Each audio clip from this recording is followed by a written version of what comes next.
जय जय श्री राधे, जय जय श्री कृष्णा। मित्रों, मैं महेश पाठक श्री धाम वृंदावन से।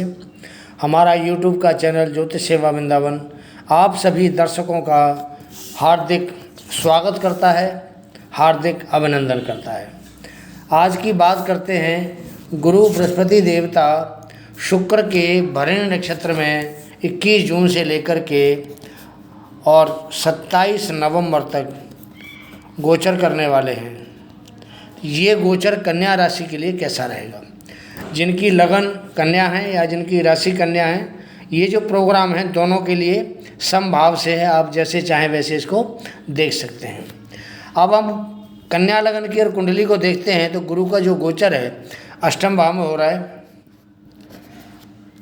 और अष्टम भाव में गुरु राहु के साथ बैठे हैं। गुरु कन्या लगन की कुंडली में सुख भाव के कारक बनते हैं, दाम्पत्य जीवन के कारक बनते हैं, व्यापार के बिजनेस के कारक बनते हैं और जो बुध देवता हैं वो कर्म भाव के स्वामी बनते हैं और लगन के स्वामी बनते हैं। बात करते हैं गुरु की पहले कि गुरु आपको क्या देंगे, कैसे देंगे। तो 21 जून को गुरु का जो गोचर है वो शुक्र के नक्षत्र भरणी में हो रहा है। शुक्र कन्या लगन की कुंडली में भाग्य के स्वामी बनते हैं और भाग्य के स्वामी बनने के नाते गुरु भाग्य का फल भी देने के लिए बाध्य हो जाएंगे। आप ये कह सकते हैं कि भाग्य का फल देने के लिए उनको मजबूर होना पड़ेगा। तो गुरु देवता शुक्र का फल भी आपको भाग्य का फल भी देंगे। अब कुछ पिछली बात करते हैं। पीछे काफ़ी समय से गुरु और राहु की युति चल रही थी, एक चांडाल योग बना हुआ था, वो बहुत ही नुकसानदायक था कन्या लगन वालों के लिए। साथ में शनि का दूषित प्रभाव भी बृहस्पति के ऊपर था। और सबसे बड़ी विडंबना क्या थी कि गुरु महाराज का जो गोचर था पीछे 22 अप्रैल से लेकर के 21 जून तक, वो पाप ग्रह जो केतु है उसका नक्षत्र था अश्विनी नक्षत्र में हो रहा था।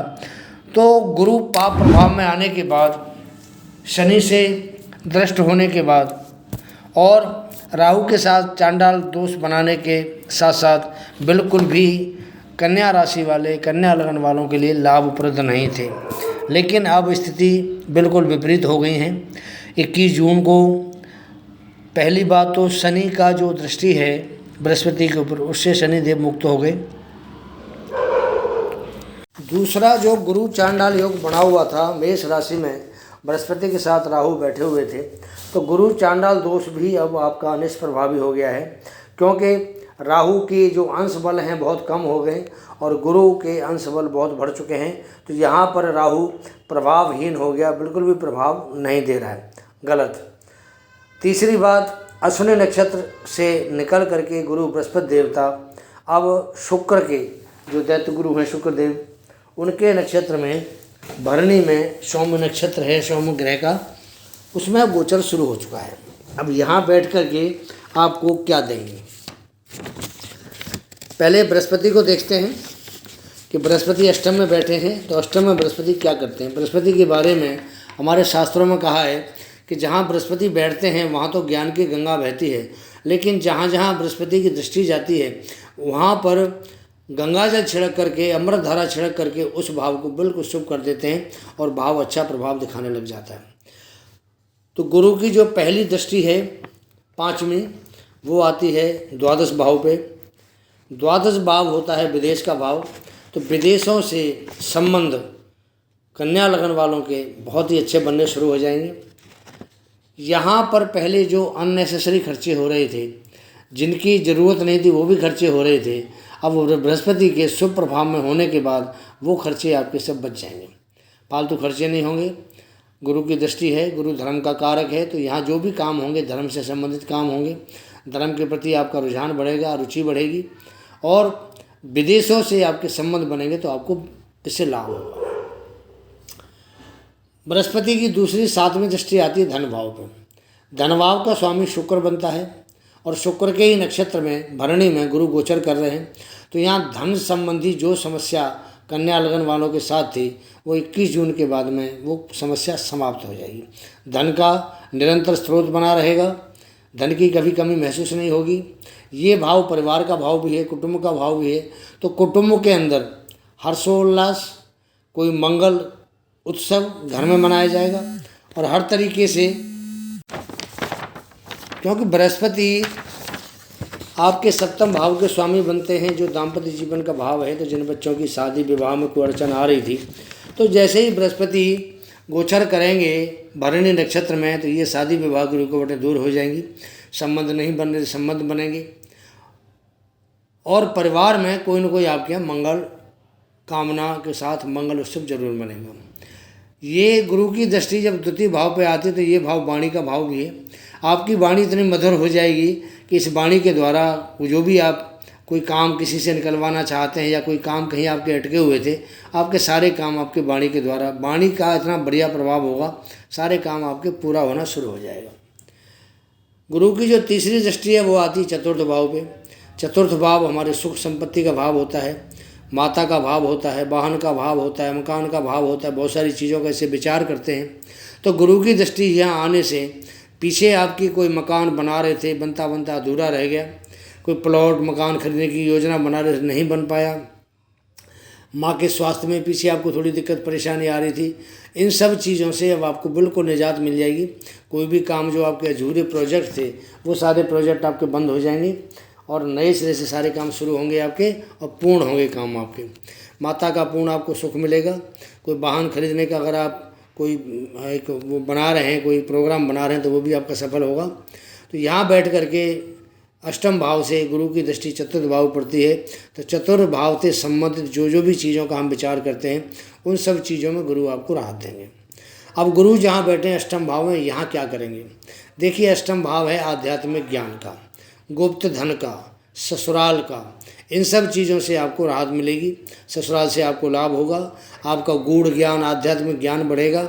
हो सकता है कहीं से आपको वसीयत या कोई गुप्त धन आपको प्राप्त करा दें, तो ये भी आपके लिए एक बहुत बड़ा संयोग, अच्छा संयोग है। बृहस्पति खुद ज्ञान के कारक हैं, बृहस्पति खुद धन के भी कारक हैं, बृहस्पति आपके सुख के भी कारक हैं। तो कुल मिला करके आपका बृहस्पति का ये जो गोचर है अष्टम भाव से कन्या राशि वालों के लिए बहुत बढ़िया रहने वाला है। अब बात करते हैं कारोबार की। बृहस्पति की मीन राशि सप्तम भाव में है। सप्तम भाव जो व्यापार का होता है, साझेदारी का, पार्टनरशिप का होता है। तो यहाँ का जो व्यापार भाव है और जो दसम भाव है उसमें स्वयं बुध की दूसरी राशि है मिथुन राशि, तो वो अपनी राशि को तो बढ़ाएंगे बुध देवता, साथ में बृहस्पति भी अपनी राशि को बढ़ देंगे। तो जो सप्तम भाव में राशि है, दाम्पत्य सुख आपको पूर्ण मिलेगा, पति पत्नी के बीच कोई मनमुटावता खत्म होगा, और आपका जो व्यापार है, आप जो बिजनेस करते हैं, वो आपको बहुत अच्छे गति से चलेगा। तो आपको लाभ ही लाभ में होगा और कोई दिक्कत, कोई परेशानी ये जो समय है 21 जून से लेकर के 27 नवंबर तो बिल्कुल भी नहीं आएगी। और वैसे भी ग्रह गोचर आपके बहुत अनुकूल है। शनि भी आपका बहुत अच्छा है, छठे घर में बैठा हुआ है, ये सर्विस का भाव होता है, यहाँ शनि बहुत बली होता है। तो वैसे भी आपको कर्जे से, बीमारी से, दुश्मनों से सबसे मुक्ति दिलाएगा।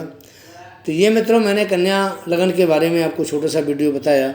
अब छोटी सी बात और करना चाहता हूँ आपके साथ। अगर मानो आपके जन्म के समय आपके जो बृहस्पति उसकी स्थिति ठीक नहीं है, 6, 8, 12 में बृहस्पति बैठा है, या नीच का बैठा है, या किसी पाप प्रभाव में है, तो उसके लिए आपको थोड़े से उपाय करने पड़ेंगे। पहला उपाय है, आप बृहस्पति के जो मंत्र हैं आप उनके जाप कर सकते हैं। पहला मंत्र है ओम ग्राम ग्रीम ग्रोम सह गुरुवे नमः। दूसरा मंत्र है ओम ब्रह्म बृहस्पति नमः। इन दोनों मंत्रों में से आप कोई सा मंत्र ले सकते हैं। कम से 3 माला या 5 माला रोज़ जाप करिए। केसर का टीका नाभि पे और माथे पे लगाइए। हल्दी पानी में डाल के स्नान कीजिए। और विष्णु सहस्त्रनाम का अगर आप पाठ करते हैं तो वो भी आपके बहुत ज़्यादा आपकी परेशानियों को दूर करेगा, और आपके जो बृहस्पति का दोष आपको कुंडली में बना हुआ है आपको उससे भी निजात दिलाएगा। हालांकि इस कुंडली में बृहस्पति को केंद्र का दोष लगता है, लेकिन बृहस्पति अष्टम भाव में बैठ करके जिन जिन भावों को देख रहा है उन सब भावों के अंदर बहुत अच्छा परिणाम देगा। ऐसा हम कुंडली के भाव हैं और कुंडली की जो गोचर है उसको देख करके विचार करके आपको बता रहे हैं।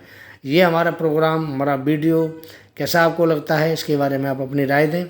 ये वीडियो यहीं समापन करने की इजाज़त चाहते हैं। अगला वीडियो लेके आपकी सेवा में फिर हाजिर होंगे। तब तक के लिए आज्ञा दीजिए। जय जय श्री राधे, जय जय श्री कृष्ण।